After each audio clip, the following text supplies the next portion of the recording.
¿En qué es ella fascinante? En quoi est-elle fascinante?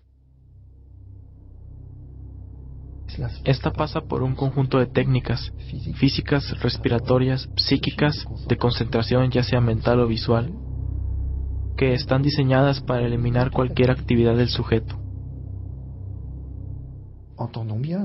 Pongámoslo claro, no hay más sujeto que de verbo alguno. Me muevo, pues bien, basta con no moverme más. Tomando una posición como la del loto, se puede mantener una inmovilidad perfecta. No me muevo más, pero aún estoy respirando. Pues bien, basta controlar la respiración hasta que ya no sea sino un velo. Prácticamente nada, por el pranayama. Pero esto no me impide pensar. Entonces se debe dominar el pensamiento para conseguir eliminarlo por medio de una especie de un estado de trance a través de la repetición de mantras o por medio de la concentración visual, hasta que finalmente ese yo desaparece. Efectivamente, la fascinación de la experiencia es que no hay más sufrimiento posible puesto que ya no hay más un yo. Ya lo ven, fascinante, fascinante el engaño que a través del yoga y de otras prácticas orientales los incautos católicos caen en sus redes. El padre Berlinde fue ex maestro de yoga, actualmente sacerdote, prior en un monasterio en Francia tras su conversión plena al catolicismo y su liberación de todas esas prácticas, incluso algunas ocultistas. Él lo explica en su testimonio. Nosotros hoy traemos su testimonio y el de otros dos sacerdotes más, porque es una realidad que en el mundo católico los católicos están, debido a su apostasía, a su no práctica de la fe católica, están cayendo en las redes de estas prácticas orientales que ellos consideran inocuas, que ellos consideran buenas para hacer ejercicio y que no tienen efectos espirituales ni mucho menos. Pero eso no es así. Nos llega desde Granada, España, unas imágenes, unas fotos y unos vídeos y un breve audio de una suscriptora que nos cuenta lo que ella fue testigo presencial el pasado 20 de junio, es decir, el día siguiente al domingo de Corpus Christi, frente a la catedral de su ciudad, en una gran explanada, cientos de personas haciendo gestos de yoga, siguiendo las indicaciones de una persona que las dirigía, esas maniobras, porque era la víspera del Día Internacional del Yoga, que es el 21 de junio. No es casual todo esto, y en este vídeo os lo contamos.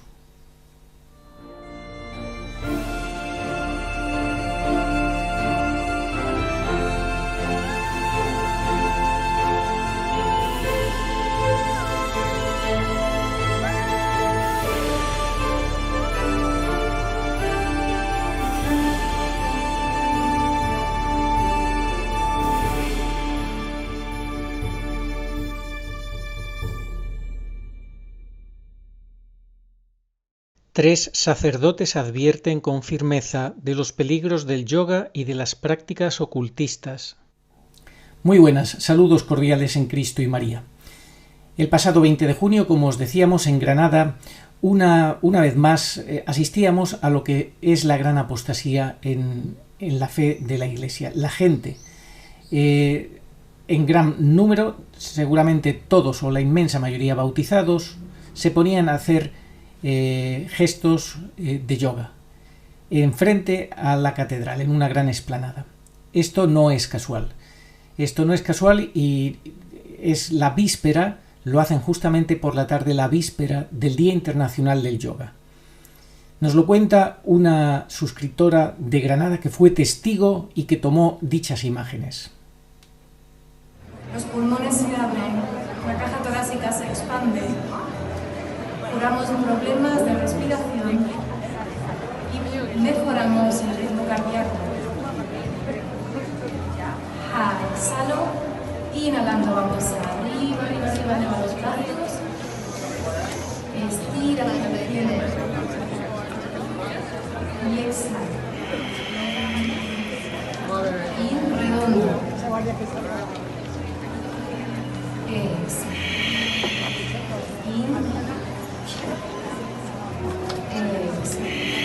Fluye con tu respiración. El trabajo de las prácticas de yoga es eliminar las barreras físicas, pero también las mentales y emocionales, disolviendo toda estructura que nos limita. Fluye con tu respiración. Inhalo, exhalo.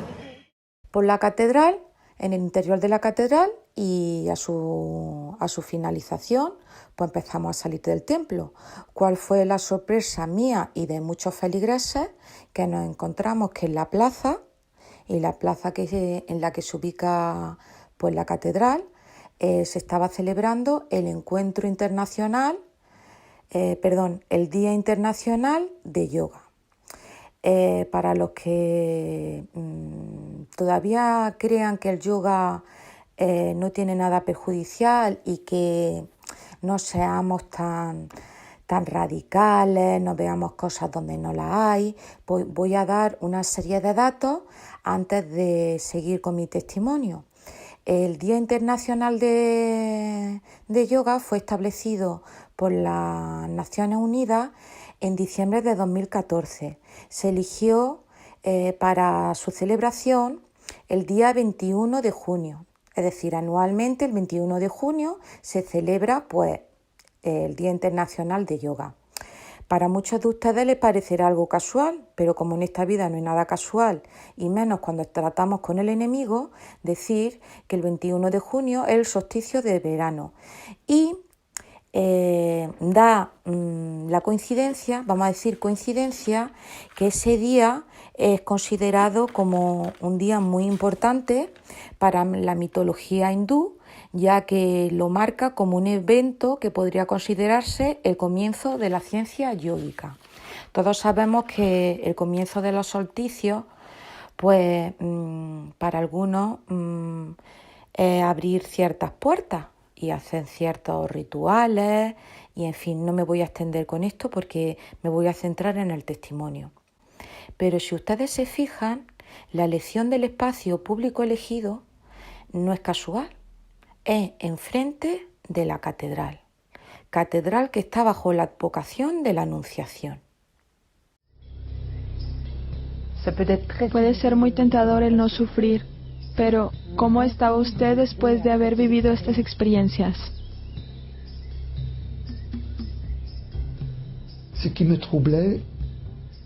Lo que me perturbaba en la relectura de estas experiencias es que renunciar al sufrimiento es sin duda muy atractivo, pero también implica renunciar a conjugar el verbo amar.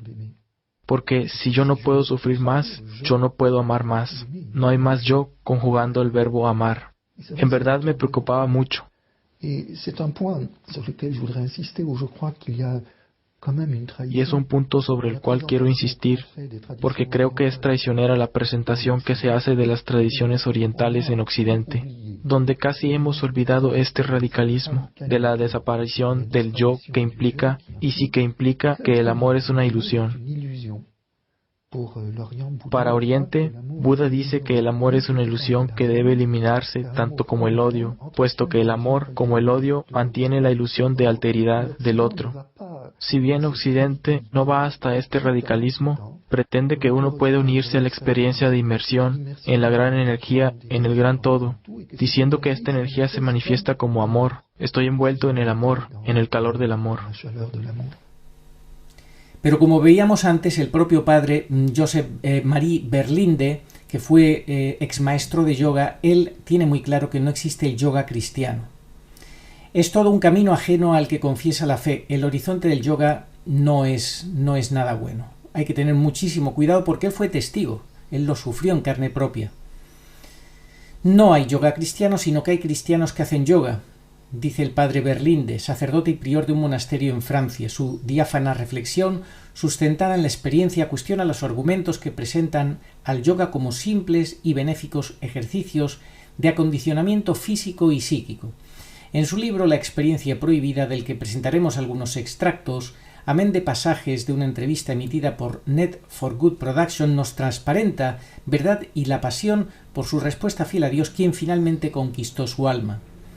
Apenas con 20 años ya era un aventajado científico en el Fondo Nacional de Investigación Científica de Bélgica, cuando se hizo parte de la Gran Revolución Cultural de 1968.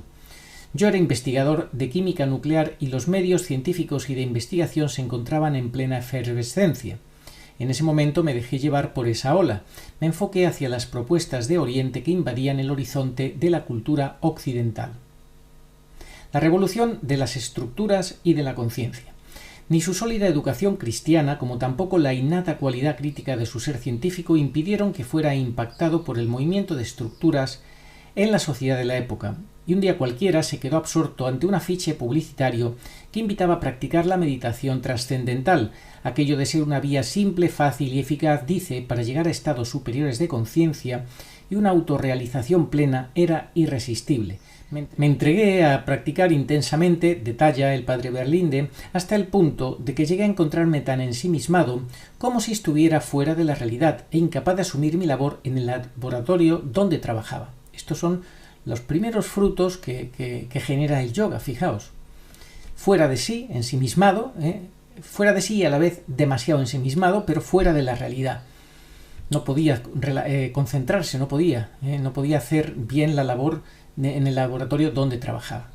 Luego habla, es en este reportaje de Religión en Libertad, de que dice que el gurú y la seducción del yoga. Es entonces cuando conoció a un renombrado seguidor del yoga llamado Maharishi Mahesh Yogi, que como prestaba una atención especial a los hombres de ciencia, me recibió cordialmente. Empezó haciéndome practicar la técnica aún más intensamente, pues según él, las dificultades que experimentaba se debían a que debía relajar tensiones profundas.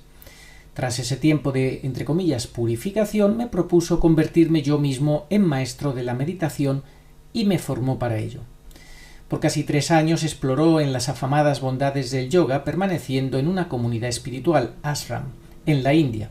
Pronto fue entrenado allí, en la cuna del yoga, descubriendo, dice, que la práctica era una gran liturgia, mientras que aquí los occidentales hacían y hacen yoga como ejercicios de relajación. Incluso cuando le dije al gurú en un viaje a Alemania que los europeos estaban haciendo yoga para relajarse, él tuvo un ataque de risa. A los grandes yogis les da ataque de risa cuando los occidentales piensan que están haciendo nada más que un ejercicio pues para su relajación, para su cuerpo, ¿verdad? Cuando hacen yoga. Pues no es así. Luego pensó por un momento y dijo, esto no evitará que el yoga haga su efecto. El yoga hace su efecto aunque tú te creas que es un mero ejercicio físico. Quedó estremecido y reflexionando sobre esto en su libro La experiencia prohibida, del padre Berlinde, y recuerda que a pesar de vivir belleza, armonía y serenidad durante sus prácticas, toda mi naturaleza podía exultar con una sobriedad indescriptible, salvo la punta fina de mi alma que seguía insatisfecha, deseando al amado. Joseph Mari señala en su libro que el yoga es todo un camino ajeno al que confiesa la fe. Este es el primer punto que tiene que tener claro un católico. Es un camino totalmente contrario al que profesa la fe. Camino ajeno. Si es ajeno es contrario. O estás en la fe o estás en otra cosa. En el horizonte cristiano precisa la elevación de que se habla es una salida de uno mismo hacia Dios y hacia los demás, en una entrega caritativa a ellos. Luego agrega que este no es el horizonte del yoga, que en sí mismo es una inmersión en uno mismo para disfrutar de una manera narcisista del propio acto de ser en un éxtasis solitario. El yogi se pone en camino hacia su propia realidad absoluta de la que quiere gozar sin compañía de nadie, sentencia el padre Berlinde. Es un ensimismamiento de Dios. Nos pusimos a conversar y él me preguntó, ¿usted es cristiano? ¿Está bautizado? Le dije, claro, y me devuelve otra pregunta. ¿Quién es Jesús para usted? Es difícil de expresar, pero percibí que ahí Jesús me decía, hijo mío, ¿cuánto tiempo me harás esperar? Luego de eso me di cuenta que era amado incondicionalmente, que no había ninguna sombra de juicio en la mirada, no había penitencia, sino compasión, una ternura infinita, un mar de misericordia se derramaba sobre mí, y yo lloraba todas las lágrimas de mi arrepentimiento. No pasó mucho tiempo para que Joseph Mari se viera revestido con la fuerza necesaria para abandonar el ashram y las prácticas del gurú. Ahí vemos el primer paso de este católico, solamente era católico bautizado, pero estaba tan confundido. Y ahora un retorno con tropiezos. Tomó un avión, regresó a Bélgica, con apenas un bolso, llega a Bruselas. Sin embargo, sintiéndose lleno de temores, confuso, en vez de buscar ayuda en personas de la Iglesia, recurrió a personas que le parecían ser más idóneas para aclarar sus inquietudes.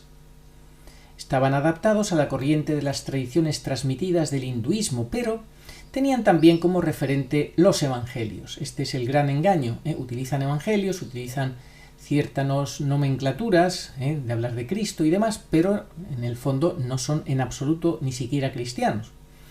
Puse mi confianza en este grupo que se decía cristiano, pero la verdad es que mezclaban energía y reencarnación. Y bien, no lo sabía en ese momento, pero había entrado en una escuela esotérica. Muchísimo cuidado con estas cosas. Comenzó a naufragar en ese ambiente y pronto vio un giro más radical en aquella comunidad. Dimos el giro al ocultismo. Me vi en prácticas ocultistas en el ámbito de lo que se llamaría hoy terapias energéticas. Es decir, manipular las energías ocultas con el fin de obtener curaciones.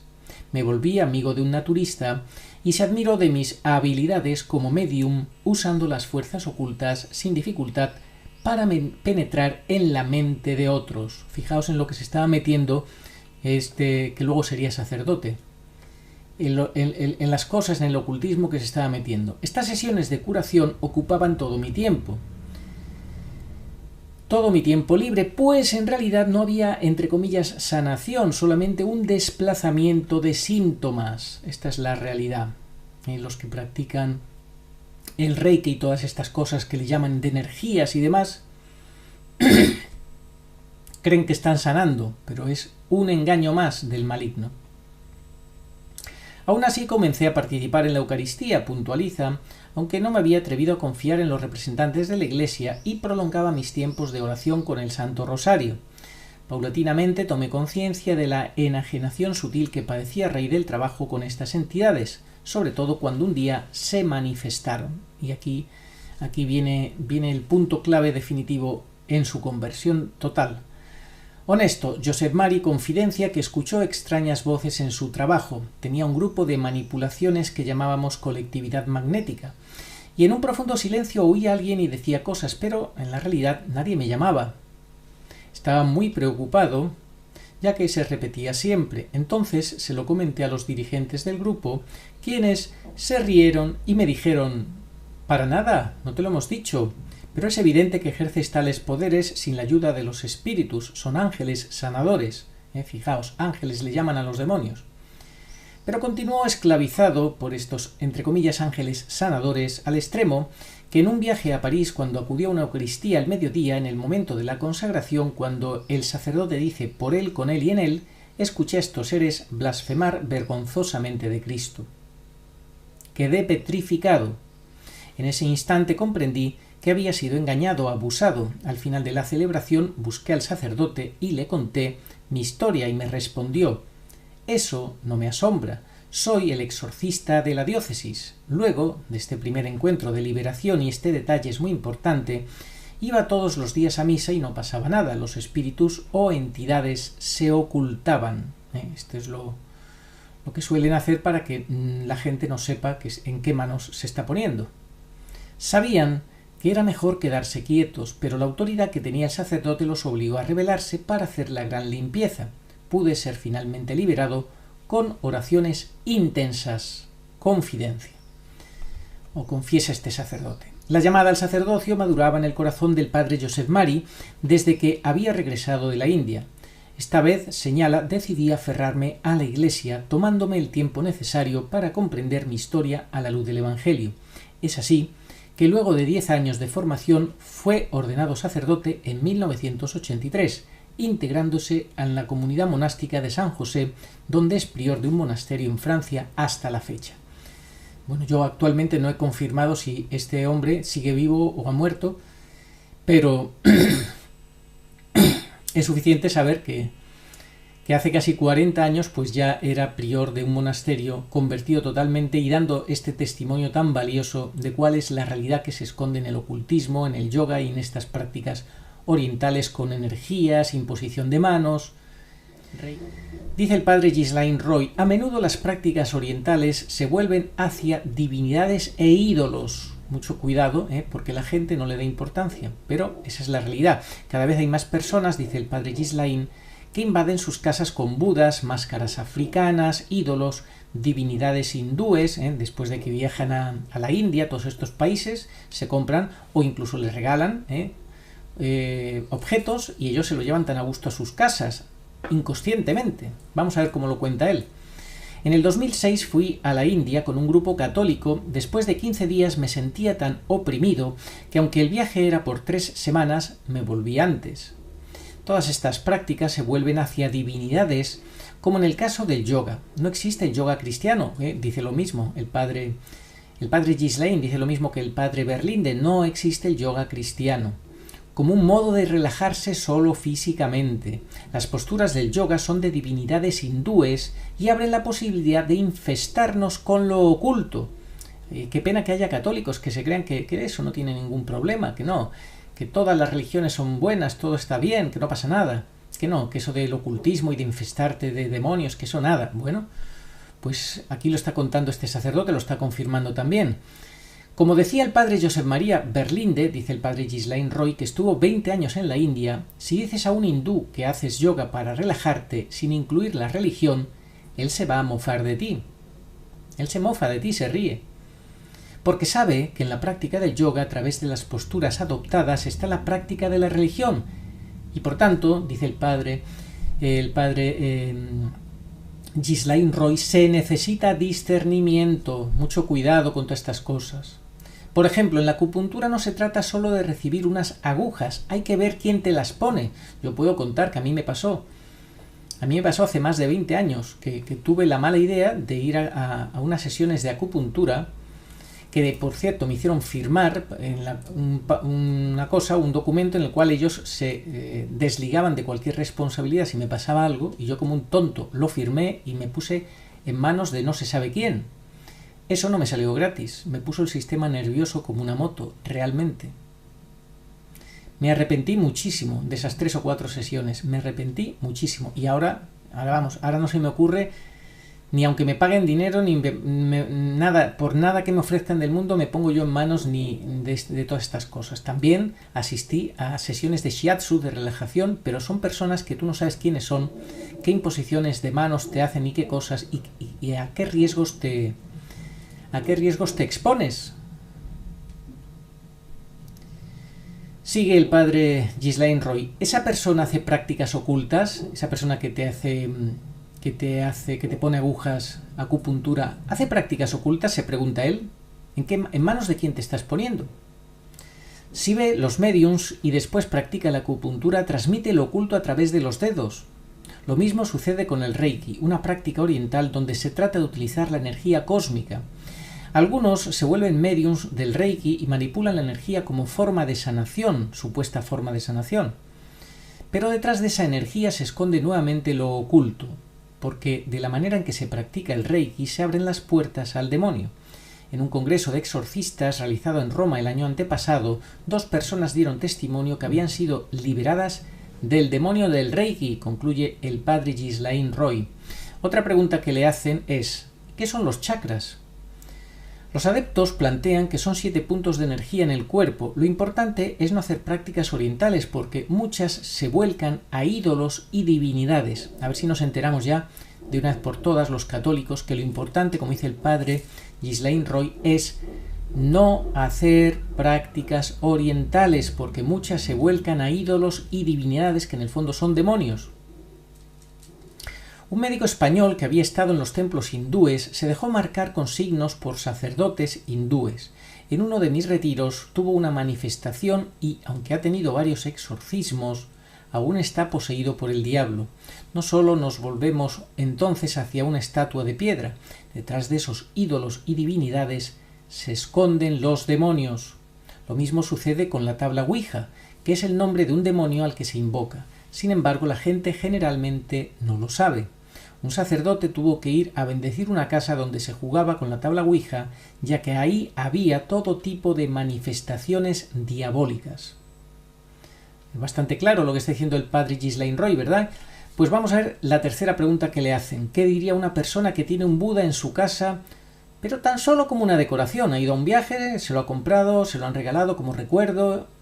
¿Qué debe hacer si lo tiene como decoración en su casa?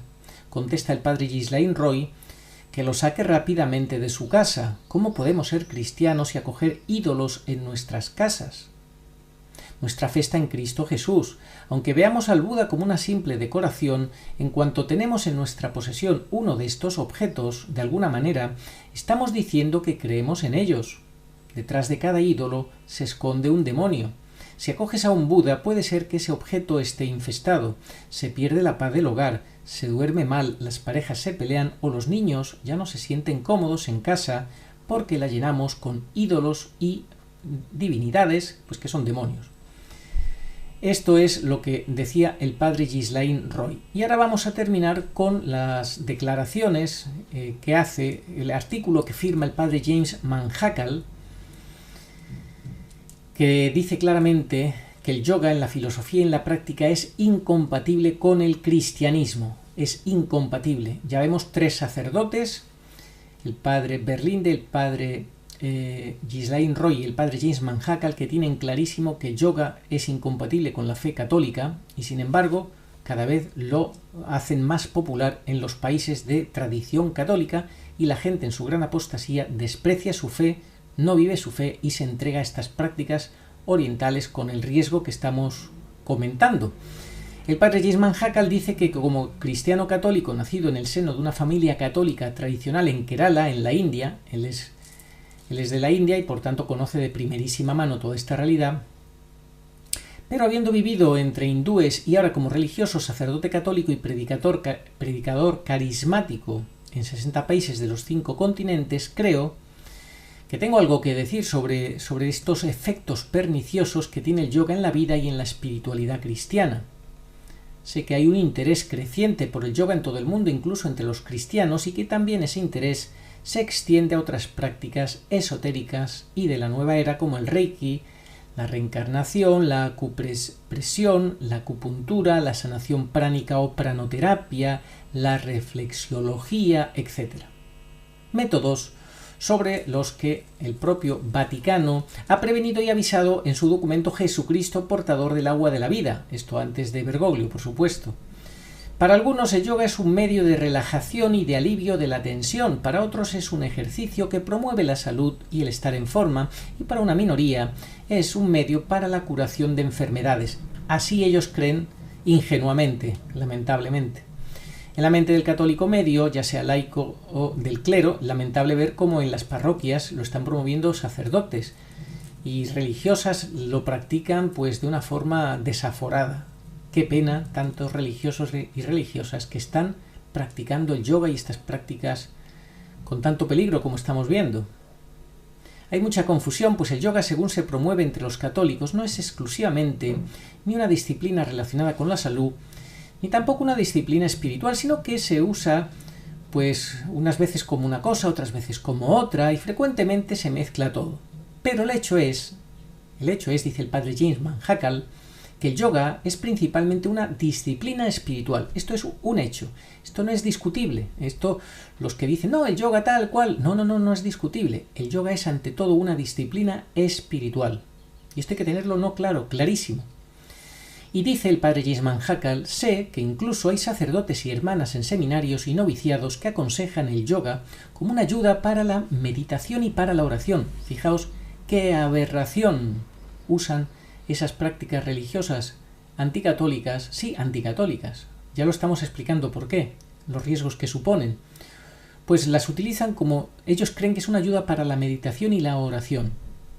Es triste que hoy en día muchos católicos estén perdiendo la confianza en los grandes místicos y en las grandes prácticas espirituales para la oración y la disciplina que recibieron de grandes santos de la tradición católica como San Ignacio de Loyola, San Francisco de Asís, San Francisco de Sales, Santa Teresa de Ávila, San Juan de la Cruz, etc.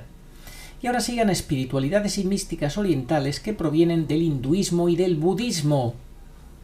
A este respecto, un cristiano sincero debería informarse sobre la compatibilidad o no del yoga con la espiritualidad cristiana y sobre la conveniencia de incorporar sus técnicas en la oración y la meditación cristiana. Si se informa, obviamente llegará a la conclusión de que son incompatibles, como dice el padre James Manhackal. ¿Qué es el yoga? Y ahora te explica el padre James Manhackal qué es el yoga, realmente la realidad, ¿qué es? no lo que aquí la gente se quiere creer o imaginar que es, no, la realidad. La palabra yoga significa unión. El objetivo del yoga es unir el yo transitorio temporal, jiva, con el yo eterno infinito, Brahman, el concepto hindú de Dios. Brahman es el concepto hindú de Dios. Este Dios no es un Dios personal, sino que es una sustancia impersonal, espiritual, que es uno con la naturaleza y el cosmos. Fijaos, la idea que tienen ellos de Dios, de su Dios como sustancia impersonal espiritual, uno con la naturaleza y el cosmos. Brahman es, por tanto, una sustancia impersonal y divina que impregna, envuelve y subyace en todo. El yoga tiene sus raíces en los Upanishads hindúes, que son anteriores al año 1000 a.C., y dice sobre el yoga que une la luz dentro de ti con la luz de Brahman. Lo absoluto está en uno mismo, dicen los Upanishads Chandogya. Tat tuan asi, eso eres tú. Lo divino habita dentro de cada uno a través de su representante microcósmico, el yo individual llamado Jiva. En el Bhagavad Gita, el señor Krishna describe el Jiva como mi propia parte eterna y afirma que la alegría del yoga le llega al yogi que es uno con Brahman. En el año 150 a.C., el yogi Patanjali explicó las 8 vías que guían las prácticas del yoga. Desde la ignorancia a la iluminación, las 8 vías son como una escalera y son las siguientes. Esto es muy importante, que el católico conozca estas realidades, cuáles son esas 8 vías, como una especie de escalera, y que son incompatibles con nuestra fe católica cristiana. Atentos. 8 vías. Primera, el autocontrol llama. Segunda, la práctica religiosa, niyama. Tercera, posturas, asana. Cuarta, ejercicios de respiración, pranayama. Quinta, control de los sentidos, pratyahara. Sexta, concentración, dharana. Séptima, contemplación profunda, dhyana. Octava, iluminación, samadhi. Aquí es interesante observar que las posturas, continúa el padre James Manhackal, y los ejercicios de respiración, posturas y ejercicios de respiración, que frecuentemente son considerados en Occidente como todo el yoga, son sencillamente los pasos 3 y 4 hacia la unión con Brahman. Solamente son 2 pasos de los 8, lo que aquí en Occidente se considera que es el yoga. Las posturas y los ejercicios de respiración son solo 2 pasos, el asana y el pranayama. El yoga no es solo un sistema, y pasos para la unión con el Brahman, cuidado, no con cualquiera. El yoga no es solo un sistema elaborado de posturas y de ejercicios físicos, es ante todo una disciplina espiritual que pregona llevar el alma al samadhi, a la unión total con el ser divino. Si fuera con la Santísima Trinidad sería estupendo, ¿verdad? Pero es que no es eso. El samadhi es el estado en el que lo natural y lo divino se convierten en uno. El hombre y Dios llegan a ser uno sin ninguna diferencia. Este enfoque es radicalmente contrario al cristianismo, en donde claramente hay una distinción entre creador y criatura, entre Dios y el hombre, por mucho que se unan. En el cristianismo Dios es el otro, entre comillas el otro, y nunca el mismo.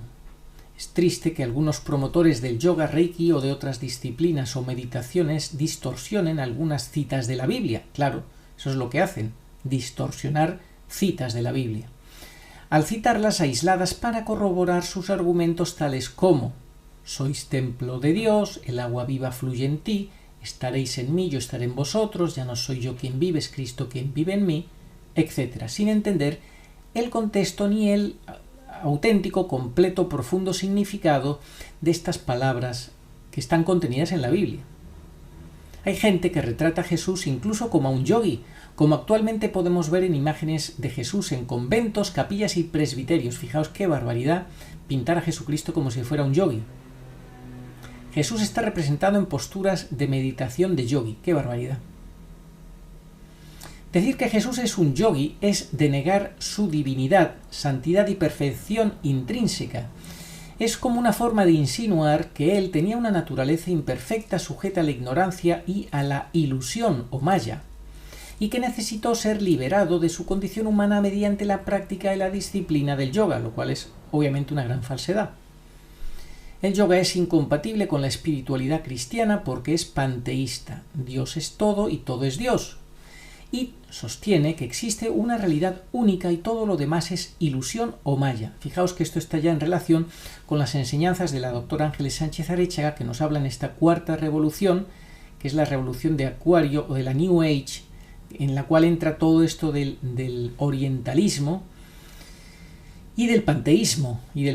La ONU lo que pregona es el panteísmo para sustituir los 10 mandamientos por el panteísmo y por su concepto de verdad, que la verdad es la que ellos pues pregonan como un consenso y demás, ¿verdad? En vez de una verdad revelada por Jesucristo. El yoga, repito, dice el padre James Manhackal, es incompatible con la espiritualidad cristiana, porque es panteísta. Dios es todo y todo es Dios. Eso es falso. Yo he escuchado a gente de estas metidos, que seguro que son bautizados, metidos en cosas de New Age, decirte yo soy Dios, tú eres Dios. Qué barbaridad, ¿verdad? Pues así te lo dicen. Y sostiene el yoga que existe una realidad única y todo lo demás es ilusión o maya. Si solo existe una realidad, dice el padre Manhackal, y todo lo demás es ilusorio, no puede haber ninguna relación ni amor. El centro de la fe cristiana es la fe en la Santísima Trinidad, Padre, Hijo y Espíritu Santo, 3 personas en un solo Dios, el modelo perfecto de relación amorosa. El cristianismo es sobre todo relaciones con Dios y entre los hombres. Amarás al Señor tu Dios con todo tu corazón, con toda tu alma y con toda tu mente. Este es el principal y el primer mandamiento. El segundo es semejante a este: amarás al prójimo como a ti mismo. Mateo capítulo 22. En el hinduismo, sin embargo, el bien y el mal, lo mismo que el dolor y el placer, son ilusorios. El bien y el mal son ilusorios. Le llaman maya. Esta ilusión, maya. Vivimos en una maya, en una ilusión. El dolor y el placer, ilusorios, maya. Y por lo tanto, irreales. Vivekananda, el icono más respetado del hinduismo moderno, decía: el bien y el mal son uno y lo mismo. Fijaos qué barbaridad decir que el bien y el mal son uno y lo mismo. Cuando te dice la palabra de Dios, ¿acaso puede haber entendimiento entre Cristo y Belial? Puede haber, es imposible. Son opuestos. Cristo y Belial son opuestos. No puede haber entendimiento. Pues ellos te dicen que no, que el bien y el mal son uno y lo mismo. En el cristianismo, la cuestión controvertida del pecado como una ofensa contra la santidad de Dios es inseparable para nuestra fe. Toda nuestra fe arranca de la concepción del pecado original como un rechazo de Dios, una desobediencia a Dios, una elección de un mal uso de la libertad del hombre. Porque el pecado es la razón por la que necesitamos un Salvador. Claro, el pecado hace que necesitemos un Salvador. Ya nos volvemos impotentes para salvarnos. La encarnación, la vida, la pasión, la muerte y la resurrección de Jesús son para nosotros medios de salvación, es decir, para liberarnos del pecado y de sus consecuencias. No podemos ignorar esta diferencia fundamental a la hora de absorber en la espiritualidad cristiana el yoga y a otras técnicas de meditación orientales. Nosotros es como si estuviéramos metidos en una trampa profunda, en un hoyo profundo, y no pudiéramos escalar y salir de ahí a la luz y salvarnos. Y clamamos que alguien venga a rescatarnos, nos eche una mano. Ellos no. Entonces el que nos echa una mano es Cristo. El que nos saca del pozo más profundo es Cristo. Ellos no. Ellos se caen en ese hoyo y se ponen en postura de loto y se creen que con eso pues se evaden de la realidad, del dolor, de lo que están viviendo, y con eso alcanzan la paz, etc. Un gran autoengaño. En el mejor de los casos, dice el padre James Manhackal, el yoga es una práctica pagana y en el peor es una práctica oculta. O sea, el yoga solo tiene dos dos salidas, o práctica pagana o práctica oculta. Te pongas como te pongas, es estar en las tinieblas. Esta es la religión del anticristo, dice el padre James Manhackal, el hombre que se hace Dios a sí mismo y por primera vez en la historia está siendo practicada frenéticamente en el mundo occidental y en América. Es ridículo que maestros de yoga lleven incluso una cruz o algún símbolo cristiano, engañando así a la gente al decir que el yoga no tiene nada que ver con el hinduismo y dicen que es solo una cuestión de aceptar otras culturas. Otros han intentado enmascarar al yoga con apelativos cristianos, denominándole yoga cristiano. Si yo tengo un amigo que en paz descanse, que no había manera de convencerle, murió confesado, espero que él estaba engañado, él se pensaba que podía practicar un yoga cristiano, que rezaba el Padre Nuestro haciendo las prácticas de yoga, pero no es posible, no hay que autoengañarse. Esta no es una cuestión de aceptar la cultura de otro pueblo, dice el padre James Manhackal, es una cuestión de aceptar otra religión que es irrelevante para nuestra religión católica y que tiene conceptos religiosos heréticos. Esto no es ninguna broma, es que hay que tomarse la fe en serio. O sea, Jesucristo no ha venido a crucificarse en una cruz, a pagar nuestra salvación derramando toda su sangre con un dolor impresionante, con una... pues ya lo veis, ¿no? Con lo que es la pasión, ¿no? Pues nada, pues para que ahora cada uno haga lo que crea conveniente, ¿verdad? Es una pena que el yoga se haya expandido tan frenéticamente desde los jardines de infancia hasta todo tipo de instituciones de medicina, psicología, etcétera, llamándose a sí mismo ciencia, cuando no lo es en absoluto, y se está vendiendo bajo la etiqueta de terapia de relajación, autohipnosis, visualización creativa, centering, etc. El Hatha Yoga está ampliamente difundido en Europa y en América como método de relajación y como ejercicio no agotador. Es uno de los 6 sistemas reconocidos del hinduismo ortodoxo. En su origen es religioso y místico y es la forma más peligrosa de yoga. Recordad las palabras de San Pablo, no os maravilléis, pues también Satanás se disfraza de ángel de luz. Yo recuerdo las palabras de un sacerdote colombiano que era exorcista y que él cuenta que él vio personas con posesión diabólica por practicar el yoga. Tuvo que enfrentar esos casos. Con toda la sinceridad de mi corazón puedo decir que entre el 80 y el 90% de los participantes han estado en el yoga, el reiki, la reencarnación, etc. Prácticas todas ellas religiosas orientales. Allí han perdido la fe en Jesucristo y en la Iglesia. En Croacia, Bosnia, Alemania, Australia e Italia he tenido casos claros en los que los individuos poseídos por el poder de la oscuridad gritaban: «Yo soy Reiki», «Yo soy el señor Yoga». Ellos mismos se identificaban a estos conceptos como si fueran personas mientras yo dirigía una oración de sanación por ellos. Posteriormente tuve que hacer una oración de liberación sobre ellos para liberarles de la posesión del maligno. Hay personas que dicen: «No hay nada de malo en la práctica de estos ejercicios. Basta con no creer en la filosofía que hay detrás». Sin embargo, los promotores del yoga, del reiki, etc., afirman claramente que la filosofía y la práctica son inseparables.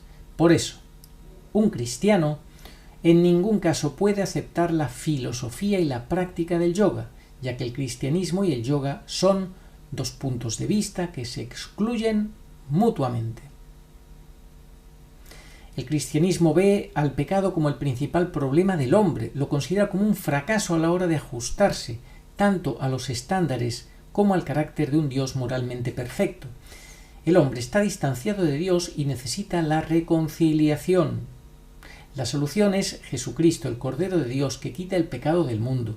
Por la muerte de Jesús en la cruz, Dios ha reconciliado al mundo consigo mismo. Ahora llama a los hombres a recibir en libertad todos los frutos de su salvación solo a través de la fe en Cristo. A diferencia del yoga, el cristianismo ve la redención como un regalo gratuito que solo puede ser recibido y nunca ganado o alcanzado a través del propio esfuerzo o de las obras. Nosotros estamos llamados a hacer obras, pero no nosotros, como dice San Pablo, sino la gracia de Cristo en mí. Es la gracia de Cristo la que tiene que hacer obras en ti. No tú con tu propio esfuerzo liberarte de nada, no puedes. Lo que se necesita hoy en Europa y en muchos sitios es la proclamación enérgica del mensaje de Cristo, que viene de la Biblia y que es interpretado por el auténtico magisterio de la Iglesia, para evitar dudas y confusiones que se difunden en Occidente entre muchos cristianos y llevarles al camino, la verdad y la vida, que es Jesucristo. Solo la verdad puede hacernos libres, concluye el padre James Manhackal. Ojalá este vídeo haya servido para que muchos católicos despierten a la realidad y abandonen cierto tipo de prácticas esotéricas, ocultistas, orientales, que ponen en riesgo su salvación eterna, clarísimamente. El hombre no tendría ningún poder sobre los planos ocultos sin la colaboración de las entidades que controlan el plano oculto sobre el cual trabaja. Digo entidades, de latín entitas, que quiere decir algo que existe. Entonces nosotros, en nuestras tradiciones, hablaremos de demonios. Son espíritus inteligentes que tienen la capacidad de pensar, de querer y de trabajar con el hombre, de llamarlo aunque no como nosotros hablamos aquí. Y así vemos que todas las tradiciones cristianas u otras nos ponen en guardia contra toda forma de alianza, de colaboración con estas famosas entidades. Y es allí donde justamente el trabajo en el ocultismo o la magia se vuelve peligroso, no a causa de las energías, sino debido a la colaboración. ¿Saben? Puedo remontarme a San Agustín sobre este análisis acerca del poder de apagar el fuego. Por medio de una fórmula que se pronuncia, se llega a eliminar los efectos de una quemadura, no solo el dolor, sino también la herida.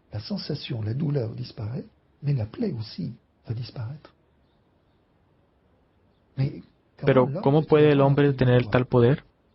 Agustín dice, no es el hecho de pronunciar esta fórmula. Usted no es Dios creador. Su palabra no es creadora. Otros dicen, pero es una oración. Es falso, se reza al fuego. Pero hablar al fuego no es dirigirse a Dios. Curar instantáneamente una quemadura es imposible. El Espíritu puede hacerlo trabajando con el plano oculto. No hablo del Espíritu Santo, sino de los demonios. Por lo tanto, pronunciando esta palabra, ustedes contactan al Espíritu para que intervenga. De paso, entendieron que si les diera esta fórmula y que ustedes la pronunciaran, no funcionaría porque no están aliados con el Espíritu.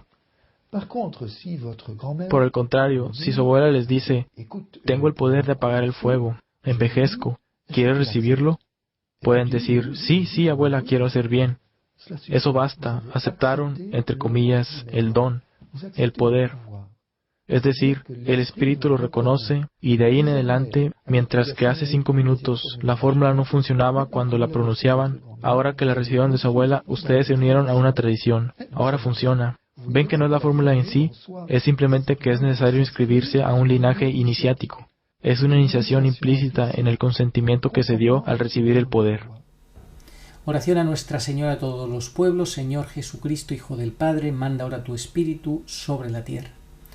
Haz que el Espíritu Santo habite en el corazón de todos los pueblos, para que sean preservados de la corrupción, de las calamidades y de la guerra. Que la Señora de todos los pueblos, que un día era María, sea nuestra abogada. Amén. Oh María, sin pecado concebida, rogad por nosotros que recurrimos a vos. Amén. Es un imperativo moral hablar sobre el infierno eterno. No para asustar y obligar a las personas a tener temor de Dios, sino porque su omisión consiste en cierto modo en una falta de caridad hacia los hombres. No decir la verdad en este punto es no amar a los hombres. En positivo, hablar del infierno es un acto de amor hacia los hombres. Monseñor Rogelio Olivieres, descansa en paz. Ni ojo vio, ni oído oyó, ni mente humana puede imaginar lo que Dios tiene preparado para los que le aman. 1 Corintios 2:9.